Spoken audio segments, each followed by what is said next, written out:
Labour and Conservatives could see more MP exits. Labour and the Conservatives could face more resignations, with members of the new independent group saying they expect more MPs to join them. Ex-Tory MP Heidi Allen told ITV's Peston programme a third of Tory MPs were fed up with the party's direction. Labour MP Ian Austin told the Express and Star he would think long and hard about his future in the party. It comes as Labour leader Jeremy Corbyn said defecting MPs should resign and put themselves up for election. Meanwhile, former Attorney General Dominic Grieve said he would quit the Conservatives if there was a no-deal Brexit.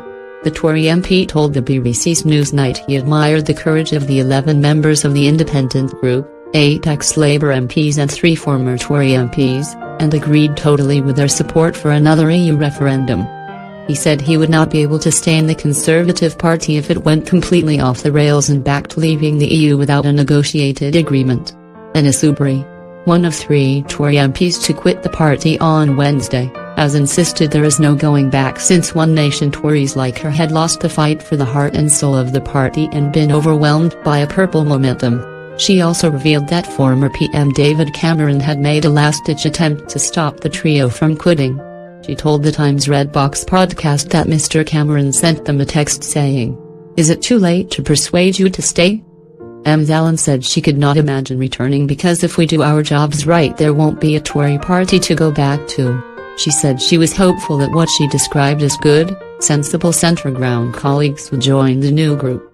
Video. But when we allowed a cabinet minister to say F business, and we have a prime minister bullied into submission by the ERG, and is now dragging the country and Parliament, kicking and screaming, to the edge of a no-deal abyss, I'm done.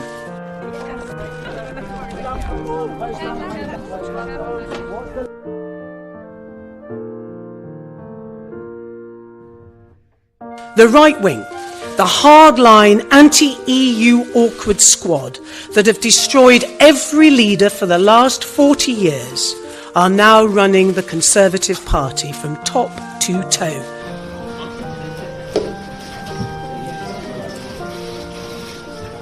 The Department for Work and Pensions has had 6 Secretaries of State in 3 years. 6. I can no longer represent a government and a party who can't open their eyes to the suffering endured by the most vulnerable in society. Suffering which we have deepened whilst having the power to fix.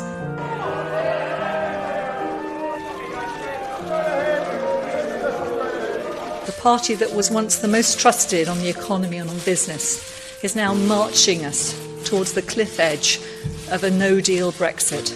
And none of us are prepared to wait until our toes are at the cliff edge before we take a stand. There is a third way, and that third way is to hand that decision back to the British people.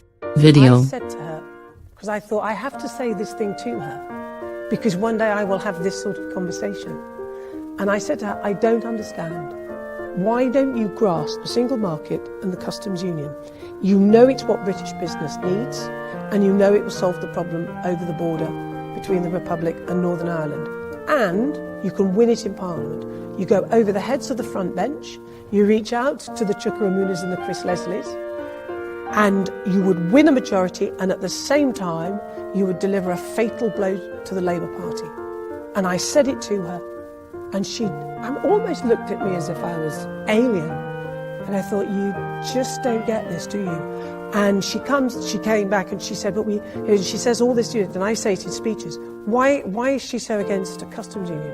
Because we've got to do our own trade deals, because we do lots of trade deals, as you know.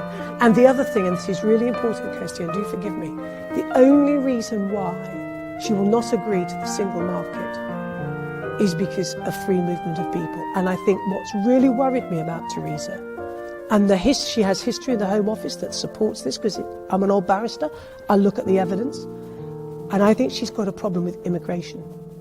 I really, honestly do. And that, oh yeah, I think she just has a thing about immigration, and I don't know where the hell that's come from, because in a modern Conservative Party, when you again look at the evidence, you know, if we don't have all these people that come and do all this work in our country, who on earth is going to do it? Senior Conservatives have suggested the door is open for the 3 Tories who quit, Ms. Soubry, Ms. Allen and Sarah Wollaston, to return one day. Prime Minister Theresa May has rejected claims the party has abandoned the centre ground in its pursuit of a hard Brexit, pledging to continue to offer the decent, moderate and patriotic politics that I believe the people of the UK deserve. In a Twitter video released on Wednesday night, Mr Corbyn said defecting Labour MPs should resign because it was the democratic thing to do because they wanted to abandon the policies on which they were elected. While the Labour leader said he was disappointed, he suggested the 8 were replaceable and the Labour movement was greater than the sum of its parts. It is disappointing that some MPs have left our party to sit with disaffected Tory MPs, but we can't return to the failed business of usual politics of the past, he said. Other Labour MPs have said they will consider their futures unless Mr Corbyn listens to their concerns about the culture of the party and acts on them. Meanwhile, Momentum, the Labour movement backing Mr Corbyn, is to hold mass canvassing events in the constituencies of some of those ex-Labour MPs to build support in the event of a by-election. It says it will have events in Streatham, Stockport, and Penistone in Stocksbridge, the constituencies of Chuka and Coffey and Angela Smith respectively, in the next few weeks.